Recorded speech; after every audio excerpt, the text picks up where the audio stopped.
Why do the girlies go so feral for Dionysus, both now and in the historical, mythical time? Because if you look at it, the followers of Dionysus historically are women, Maenads, Bacchants.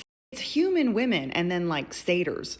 I'm going to tell you why I think it is that women are so drawn to Dionysus. And what it is it's his duality. Now, if you look at the godheads of female deities, across mythic traditions, not just in Greece, you will often see this duality of the nurturer and the fierce defender.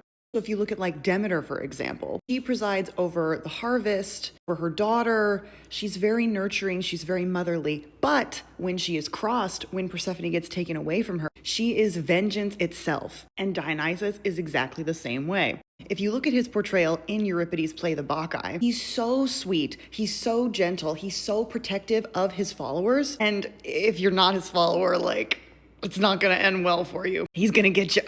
He outright says this at one point in the play. This is actually one of my favorite parts of the whole play, is this little speech he gives right after his second dialogue scene with Pentheus, the king of Thebes. And he gives this speech. This is my translation, of course. But the part that I'm really going on about is this line at the end. And I says, the most terrifying to mortals, but also the most gentle.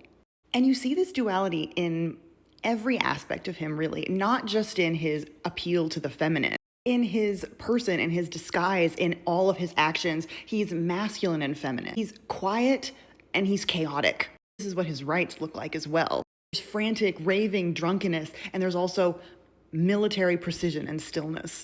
This is what the messengers are most surprised to observe when they see the Maenads in their worship of Dionysus. That duality in all of its aspects is so deeply resonant for the feminine. We love that because we see it in ourselves. There is recognition there. And now here's a little Dionysian wisdom for all the girlies who've made it this far. Don't ever forget about that fierce part of the feminine. Nurture, protect those who love you, who are good to you.